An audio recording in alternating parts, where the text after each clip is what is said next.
Hi students, welcome to NCERT NEET Adda 24/7। मेरा नाम है Bharti and I am your zoology educator. यार, इस समय बहुत सारे स्टूडेंट्स ऐसे होंगे जो अपनी क्लास 12th के साथ नीट की प्रिपरेशन कर रहे होंगे। अब जब मैं क्लास 12th की बात करती हूँ तो यहाँ पर भी हमें बोर्ड्स देने पड़ते हैं, और जब मैं नीट की बात करती हूँ तो वो एक ऐसा एग्ज़ाम है जहाँ पर बहुत बहुत बहुत सारा कंपटीशन है। अब स्पेसिफिकली बहुत सारे स्टूडेंट्स होंगे जिन्होंने अभी तक अपना जो पढ़ाई है वो अच्छे से शुरू नहीं करी होगी, एंड मेजॉरिटी ऑफ स्टूडेंट्स, अगर मैं बात करूँ क्लास 12th वालों की, तो वो अभी मस्ती मौज के टाइम पे होंगे। एंड बहुत जल्दी तुम लोगों के हाफ ईयरली भी आने वाले होंगे, एंड आप लोगों के बोर्ड्स भी जब आएंगे बेटा जी, तो उस पॉइंट ऑफ टाइम पे मेजॉरिटी ऑफ स्टूडेंट्स क्या करते हैं, बोर्ड्स के लिए तो 1-2 महीने पहले ही पढ़ना शुरू करते हैं। But if you are someone who is preparing for boards and NEET together, तो आपके लिए ये वीडियो बहुत ज़्यादा इंपॉर्टेंट है, क्योंकि मैं अभी आपको पूरे साल भर का नहीं बट आने वाले 4 महीने का पूरा एक शेड्यूल बताने वाली हूँ, रोड मैप बताने वाली हूँ कि आपको क्या चीज़ें करनी चाहिए इन दिनों में, ताकि आप अपना नीट की तैयारी और अपने क्लास 12th बोर्ड्स के लिए, दोनों के लिए एक साथ रेडी हो सके।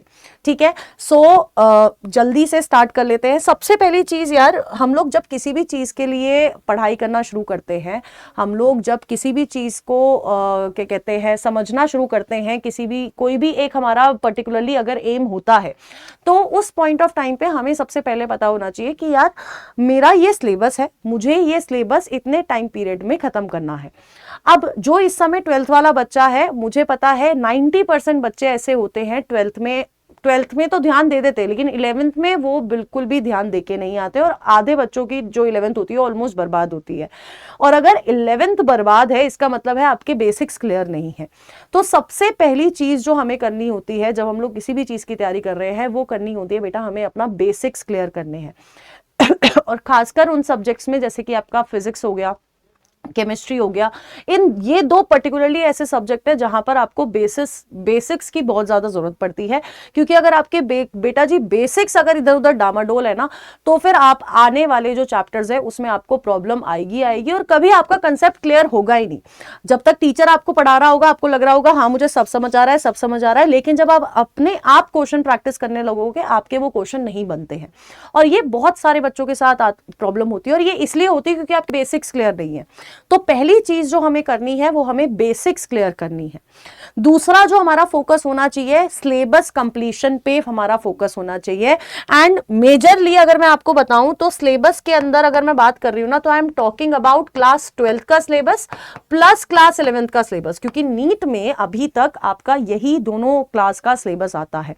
तो 11th और 12th दोनों का सिलेबस हमारा कंप्लीट होना चाहिए। दूसरी चीज जो हमें करनी है, सबसे पहले हमें अपना बेसिक क्लियर करना है, फिर हमें अपना जो सिलेबस है वो कंप्लीट करना है। अब उसके बाद आपको रिवीजन करना है। एनसीईआरटी फॉर बायोलॉजी आपको एनसीईआरटी रीड करनी है। एनसीईआरटी रीड करने से ज्यादा आपको एनसीईआरटी को समझना पड़ेगा, क्योंकि एट द एंड क्वेश्चन उसी में से आने हैं, उसी की लाइन से जो उठ के आने हैं आपके पेपर में।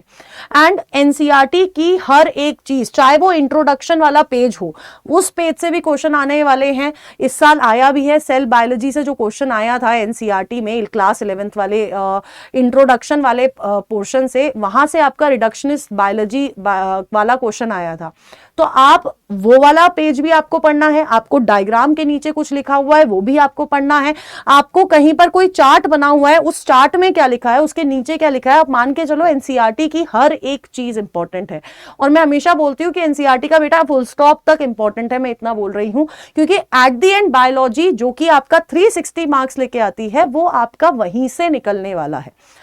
तीसरी चीज ये है, आपको रिवीजन जब करनी है, एनसीईआरटी करनी है, फिजिक्स केमिस्ट्री में आपको क्वेश्चन प्रैक्टिस करने हैं, एंड वैरायटी ऑफ क्वेश्चन पे आपको फोकस करना पड़ेगा।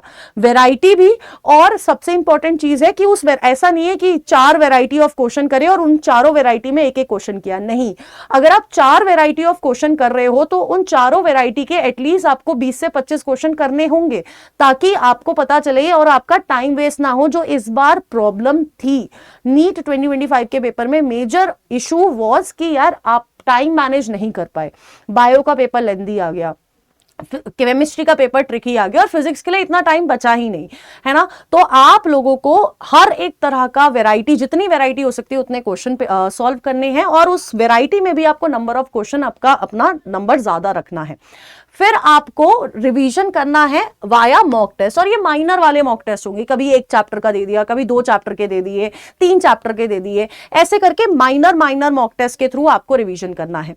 फिर आपको मेजर टेस्ट देने हैं। फॉर एग्जांपल आपने 6 यूनिट के आज टेस्ट दे दिए, फिर अगले 6 यूनिट के आज टेस्ट दे दिए, है ना। तो आपको ऐसे पार्ट्स में डिवाइड करने हैं, ठीक है, और उनकी एनालिसिस करनी है। अब एक चीज हमेशा बच्चों को बोलती हूं कि प्लीज एक मिस्टेक नोटबुक जरूर से बना के रखो। अब ये मिस्टेक नोटबुक में स्टार्टिंग फ्रॉम फर्स्ट, मतलब पहली चीज जब आप फर्स्ट टाइम अपना पढ़ना शुरू कर रहे हो उस पॉइंट ऑफ टाइम से लेके अभी तक जितनी भी गलतियां होती है वाइल प्रैक्टिसिंग क्वेश्चन, चाहे आप डीपीपी सॉल्व कर रहे हो उसमें कोई गलती हुई है, क्लास में टीचर ने कोई क्वेश्चन सॉल्व कराया, आपने खुद सॉल्व करा उसमें गलती हुई है, वो लिख के रखो, क्योंकि यही वो मिस्टेक है जो एट द एंड आपको रिवाइज करनी पड़ेगी जब आपका अप्रैल वाला टाइम आएगा। उस पॉइंट ऑफ टाइम पे आपको यही मिस्टेक जो है आपको रिवाइज करनी पड़ेगी, ठीक है, क्योंकि ये वो चीजें जहां हम फंसे हैं, हो सकता है हम दोबारा फंस जाएं, तो ये चीजें हमारी सॉर्ट होनी चाहिए। तो आपको एनालिसिस करनी है और अपनी एक मिस्टेक नोटबुक बनानी है। और सबसे इंपॉर्टेंट चीज है कि आपको फुल लेंथ मॉक टेस्ट, आप मान के चलो, अभी से बोल रही हूं कि आप ऐसा मान के रखो कि आपको लास्ट के जो आपका टाइम रहता है उसमें कम से कम आपको 20 से 25 मॉक टेस्ट लगाने पड़ेंगे नीट पर्सपेक्टिव से। और अगर मैं 12th बोर्ड की बात करती हूं तो उस पॉइंट ऑफ टाइम पर 12th में आप एटलीस्ट लास्ट 5 इयर्स के सैंपल पेपर्स लगाइए, और आप कम से कम मॉक टेस्ट की अगर मैं बात करूं तो 8 to 10 मॉक टेस्ट आपके होने चाहिए। और आपको ये पता होना चाहिए बोर्ड्स पर्सपेक्टिव से कि यार नीट में स्टेप मार्किंग नहीं है ना। नीट में जब आप अपना फिजिक्स और केमिस्ट्री लेके चलते हो उस पॉइंट ऑफ टाइम पे आपको सिर्फ आंसर टिक करना है वहां पर, लेकिन बोर्ड्स में आपको पूरे स्टेप लिखने हैं जिनके मार्क्स मिलते हैं। तो आप जब सॉल्व कर रहे हो तो आपको पता होना चाहिए कि आप नीट की तरह भी सॉल्व करोगे, आपको वो ट्रिक्स या जो भी चीजें होती है फिजिक्स केमिस्ट्री में वो आपको आनी चाहिए। और आपको ये भी पता होना चाहिए कि अगर मुझे ये वाला क्वेश्चन इलैबोरेट फॉर्म में सॉल्व करना है तो मुझे क्या क्या चीजें लिखनी है। सिमिलरली बायो में आंसर राइटिंग वाला पार्ट बहुत इंपॉर्टेंट होता है। यू शुड नो कि आपको आंसर कैसे लिखने हैं। और मॉक टेस्ट जब आप देते हो तो आप उसी फॉर्मेट में दीजिएगा। ऐसा मत करिएगा बोर्ड्स के लिए कि आप बिल्कुल नीट के तरह फिजिक्स केमिस्ट्री में बस क्वेश्चन सॉल्व कर रहे हो और नहीं, आप पूरा लिख के सॉल्व करिएगा, ठीक है। और आपको ये सारी चीजें करनी है। अब बात कर लेते हैं कि यार हमारा अगस्त, सितंबर, अक्टूबर, नवंबर कैसा जाना चाहिए, क्या हमारा एम होना चाहिए। मैं आपको बहुत एक चीज बोलती हूँ, ये 12th का सिलेबस बहुत कंसाइज है, मतलब छोटा सा सिलेबस है। बायोलॉजी की बात करूं मैं तो कंपेयर करूं अगर मैं 11 से, बहुत छोटा सिलेबस है। तो व्हाट आई वुड सजेस्ट, और ऐसा होना ही चाहिए कि सितंबर या अक्टूबर मिड तक आपका जो सिलेबस है खासकर 12th का वो कंप्लीट हो जाना चाहिए। और इसके साथ साथ आपको डेली कम से कम 2 से 3 घंटे अपने 11th को भी देने हैं, क्योंकि आपका जो सिलेबस है वो दिसंबर तक या मिड जनवरी तक आपका पूरा सिलेबस कंप्लीट हो जाना चाहिए, ताकि आपको इन लास्ट 2 स्टेप्स के लिए टाइम मिले अच्छा खासा, कम से कम 2-3 महीना मिले नीट के लिए। बोर्ड्स के लिए आपको कम से कम जनवरी से लेके उसके बाद का पूरा टाइम मिले।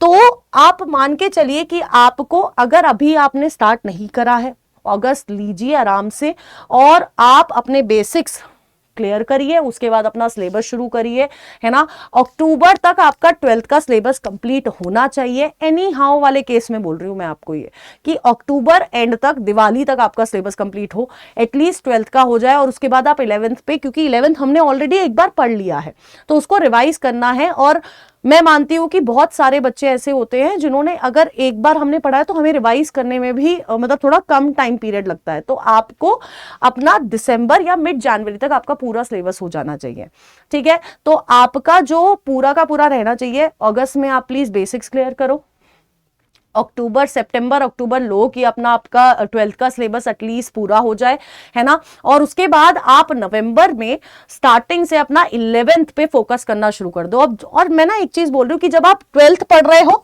उस टाइम पे भी आपको 11th को टाइम देना है, 2 से 3 घंटा। और जब आप मेजर पोर्शन आप 11th का कवर कर रहे हो, इस टाइम पीरियड में आपको कम से कम 12th का पोर्शन आपको रिवाइज करते रहना चाहिए, क्योंकि हमारा ह्यूमन टेंडेंसी है कि हम भूल जाते हैं, तो हमें नहीं भूलनी है चीजें। और ना भूलने के लिए बेटा जी आपको ये रिवीजन वाली चीज जो है वो चलाते रहनी पड़ेगी। आप अगर रिवाइज नहीं करेंगे कुछ चीजें, वो आपके दिमाग से बिल्कुल ब्लर हो जाएंगी। ब्लर होती है और कभी कभी ऐसा हो जाता है बिल्कुल ही भूल गए, ब्लैंक हो गए, नहीं याद आ रहा कुछ भी। तो आपको रिवीजन, आप मान के चलो कि आपको हर 15 दिन में आपको रिवीजन करना पड़ेगा पूरी चीजों का, जितना भी आपने अभी तक पढ़ा है, क्योंकि रिवीजन इज दी की जो आपको आपके बोर्ड्स में 95% तक लेके जाएगा, उससे ऊपर तक। और रिवीजन इज दी की जो आपको नीट में एक अच्छी रैंक दिलाएगा, क्योंकि जब तक अच्छी रैंक नहीं आएगी तब तक अच्छा कॉलेज नहीं मिलेगा। ठीक है, so this is the road map till November. And आप लोगों को एक चीज बोल रही हूं कि अगर आपको जोलॉजी से रिलेटेड नोट्स चाहिए या पूरी बायोलॉजी से रिलेटेड नोट्स चाहिए या कुछ भी चाहिए, क्योंकि बहुत सारी चीजें जैसे कि सारे एग्जाम्पल्स एक जगह चाहिए, पूरी एनसीईआरटी के, है ना, ट्रिक्स चाहिए, है ना, ईयर्स चाहिए, साइंटिस्ट नेम चाहिए, तो आप इस टेलीग्राम चैनल को फॉलो कर सकते हैं। And you can also enrol in are achievers batch, और उस बैच में एनरोल करने के लिए you can use the code ZBBS for the maximum discount. Okay, so guys please पढ़ने पे ध्यान लगा लो, इट्स हाई टाइम, अगस्त आ चुका है।